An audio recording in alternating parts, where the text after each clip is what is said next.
What's up, guys? Brooks Newton with Des Moines Spine and Sport with Reggie Hoegh of CrossFit Waukee, last year's 28th place finisher as an individual in the North Central region. We just got done watching 15.2, a couple of overhead squats and chest to bar pull-ups. Reggie, what'd you think? Yeah, I think it's just a little bit of more of the same from last week. I thought they'd give us a little bit of break from the shoulders and the grip, but yeah, just hitting us right back up. It's definitely going to tax that grip. You know, last year we had last week, a lot of people probably tore hands, and I'm afraid we're going to do a little bit of the same again this week. Talking about that, with that said, you know, we said it's going to tax that grip. Last year, I think you dropped a score of about 260 on this workout. Take us through that. What's the keys to get 260, and then I assume getting beyond this year, right? Yeah, hopefully. I think last year, the first time I did it, I went out too fast, too hard, like you saw those girls doing tonight.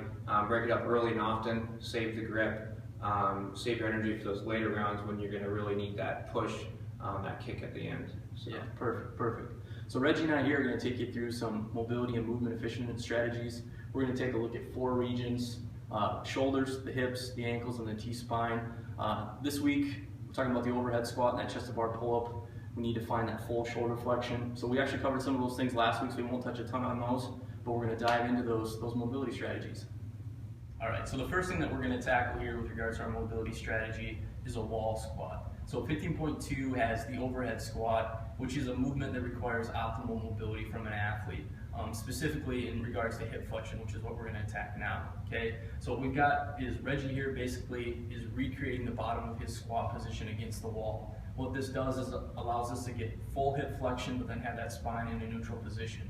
So what Reggie's going to do is fight to get himself as close to that wall as possible. So Reggie's got about 6 inches from that wall. Some of the more mobile athletes will basically butt to the wall. Some will have to be closer to 12 inches away from the wall. Once he finds that position, he's basically just going to put his hands on the knees and or thighs and basically just try to open up those hips to, once again, get the most amount of flexion out of that hip and then abduction as well. Okay, Reggie, what are we feeling here? You really feeling that open up at the groin, the hip? Where are we feeling most of that? Yeah, feeling it open up at the hip, and yeah, I think it'd be a good one for to get the athlete kind of warm a little bit before they actually start attacking the squat perfect with the barbell. And the other thing to think about this too is, like I said, we flip Reggie up right here, and we're basically recreating the bottom of that overhead squat position. So we just addressed full hip flexion. Now we want to address full ankle flexion, specifically dorsiflexion. So what we're going to have Reggie here do is what we call a duck-footed squat or a duck-footed doorway squat, because a person can use a doorway and or a rig to basically get in a good position. So we're going to take it down here, and Reggie's going to really focus on externally rotating here at the foot and getting that wide, basically duck-footed position. He really wants to focus too on making sure that his chest is upright. That's why we're using the doorway. But what he's going to do is basically floss over top of that ankle, really drive that knee over top of that ankle to induce a lot of dorsiflexion at that ankle there. What that'll do is attack basically that talar joint as well as those posterior structures of the ankle, Achilles, gastroc, soleus, basically open up those tissues so we can hit that optimal dorsiflexion. So we've been talking a lot about flexion, but the overhead squat is a movement that requires a ton of thoracic extension, okay? So my absolute go-to for T-spine extension is the pretzel, okay? So we're gonna get Reggie in that position here. So makes his way to a sideline position. You bring that top leg up to 90 degrees worth of flexion here at the hip. He's gonna really focus on making sure that this knee is directly underneath his hip or even slightly behind. And then he'll reach back for that bottom leg, that bottom foot with that top hand.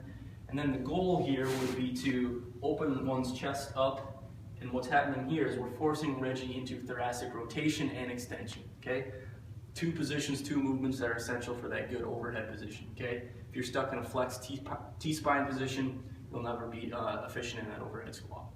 So we just covered the pretzel, a T-spine opener. We're gonna hit another T-spine opener. This one's kind of got a nasty name. What I refer to it as the overhead squat with a foam roller fulcrum, okay? What we're going to do is recreate that overhead squat using the foam roller as a fulcrum to force extension at that T-spine, okay? So you'll need a partner for this mobilization, so Reggie and I are going to work together. What I'm going to do is get that barbell up. Reggie's going to recreate his overhead squat position. I'm going to gently hand him that barbell, and basically we're going to take that barbell down to the ground. So what we're going to do is we're going to take advantage of the barbell's bearings and take advantage of the fact that that foam roller is a cylinder, and Reggie is going to push and pull himself up and down on that roller to open up that T-spine. One of the things you want to be focusing on here is making sure that your abdomen is engaged. You don't want to find extension at that lumbar spine. You really want to force yourself to extend at that T-spine. Hey guys, it's Dr. John. I just wanted to follow up with one more clip here about your hands for this workout. So a lot of people on 15.1 ended up tearing their hands, especially if they did it a second time, all those toes to bar. With the chest to bar pull-ups, it's likely you might tear your hands again. So what I want to do is give you a tip here to how to tape your hands with rock tape. Rock tape is a brand of kinesio tape that we use here in the office. If you have another brand of kinesio tape you'd like to use, go ahead and use that, but I'm going to show you how to cut those pieces and apply them to your palm. So what you want to do is start with a 4 to 5 inch piece of rock tape. Then you're going to cut a U in the top. So a piece like this, you're going to cut about 1.5 inches down, create that U shape, bring it back up. So that's essentially cutting out a spot for your ring finger. This piece is going to go right here around your ring finger, and you can round the corners of these flaps if you want, and those pieces will hook right around that finger. All right, so again, I want to reiterate, do the mobility strategies that were laid out by Brooks and Reggie. You know, good athletes, they move well and they don't get hurt. So mobility strategies are one of those ways that you can move better. All right, do them. Good luck, and go get them, guys.